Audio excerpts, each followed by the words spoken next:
This is TWiT. Did you see big story in Politico? This was kind of a shocker about doorbells, the privacy loophole in your doorbell. Now, maybe this is a one-off. We've talked about this on our show forever. Yeah. I mean, this is an example of what I have long said about giving police initial access to these videos. Once you have a camera in your home, if someone decides there's a reason to subpoena that data, they can get it. They can do Not just that. It's kind of like Not just that. So he had a Ring You can video refuse them. doorbell, and it was among 21 Ring cameras. He had 21 Ring cameras in and around his home and business. The police were conducting, they said, a drug-related investigation on a neighbor and asked for videos of suspicious activity between 5 and 7 p.m. on one particular night. He said, fine, I got it. He sent the clips in. In fact, there was a car that drove by 12 times in that 2-hour time frame. He thought that was all the police would need. Politico said they asked for more footage now from an entire day's worth of records. A week later, he received a notice from Ring. The company had received a warrant approved by a judge saying, we want footage from all the cameras, inside and out. Whether you want to or not, we're going to share it. So this is the biggest loophole of all. Not only, can they come to you and say, give us the video, they can subpoena Ring, and apparently they can subpoena with a fishing expedition that says, hey, while we're at it, let's see what you're doing. Wow. Yeah. Wow. This is why you don't put that sort of stuff inside. This is why I don't put that stuff in my home. Yeah. So Lisa long ago forbade cameras inside the house, rightly so. And we had cameras everywhere because I just was silly. And I'm glad now. And in fact,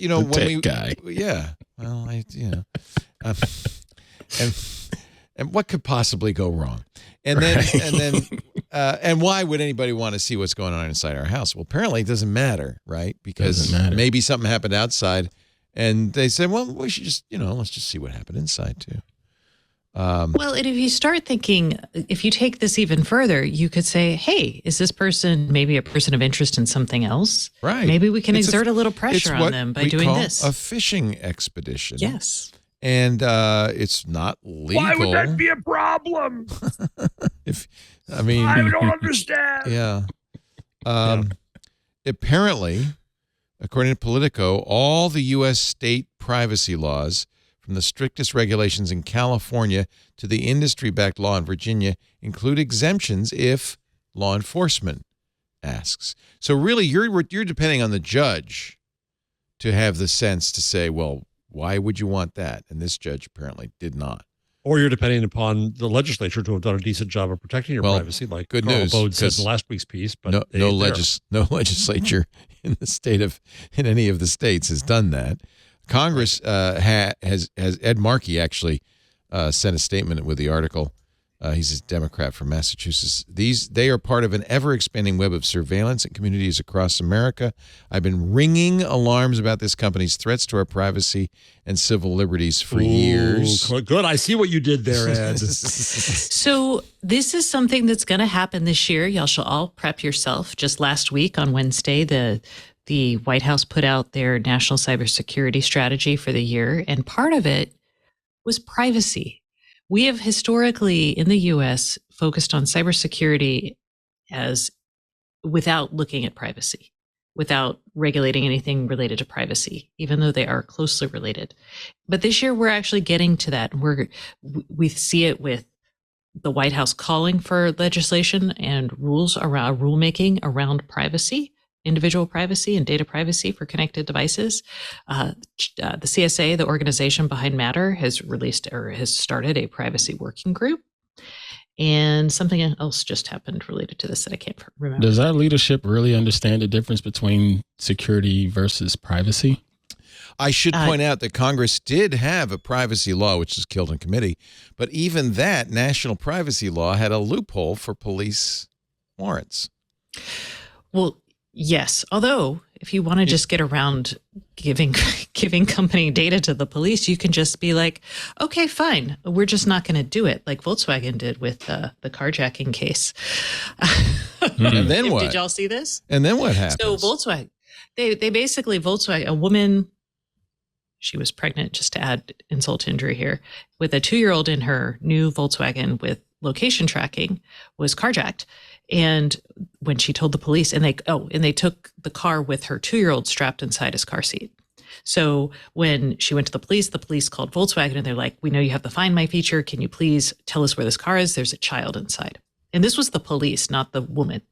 And then Volkswagen's, it wasn't Volkswagen, it was the contractor who's working for them under this service, said, no, she didn't activate it, so you have to pay us $150 to get this information. Oh, yeah. And the police were like, okay, fine. Pass. No, they actually paid the fee because they wanted to find the kid. But obviously that was not an ideal scenario. And now Volkswagen says that everybody who buys their cars with this service now gets it for free for 5 years because they really feel bad about screwing this one up so much. So basically, Congress is never going to pass, nor any state legislature, a law that says, no, the police can't get it with a duly signed approved warrant. They're never going to do that. So that's going to happen. Companies do push back. Even Ring pushes back. Ring says, they've said no in the past. They've stopped reporting on how many they've said no to of late. But they have pushed back in the past, and companies have the right to do that. But I think most of the time, why would a company go out on a limb to protect me unless it became a problem for their business that nobody was buying Ring doorbells because of it? But why would Amazon go out on a limb if there's a warrant from law enforcement signed by a judge saying, give us Leo's inside cameras too? I doubt they're going to push back on that. Maybe they are. I don't know why they. Well, they what do. Would their incentive they do be? have encrypted video. Scooter X just brought this up, and he's right. So Ring tries to get you not to encrypt your video. I'll be honest, because they explain all the things that will happen. Right. But if they did encrypt the video, so I guess if you want cameras inside your home, if you turned on, Ring does offer the encryption service. Now, the danger is that if you don't have access to your phone, or if you don't have your password and that sort of thing, you can't unencrypt it yourself. Mm-hmm. But that is an option. The court can force you to unencrypt it. So I have a Google. Send you to jail if you don't. Right? I mean, can the court force you to open up your phone? If the answer on that seems to be no, then is it? Why? Yeah, you can't. They can't ask you for the password. Yourself. No, that's they can't ask you for the password. Yeah. So in that case, then that would be precedent for not getting access to those videos if they were already encrypted. This is why end-to-end encryption is such a hot topic, and we'll go back to Gigi Sohn. Exactly. Yeah. But this is why this is such a hot topic. I don't care what the Fraternal Order of Police says. We need to have end-to-end encryption. This protects your privacy in so many cases, and that's a good thing. I have a Google Hello doorbell. I've never seen any offer to encrypt my videos.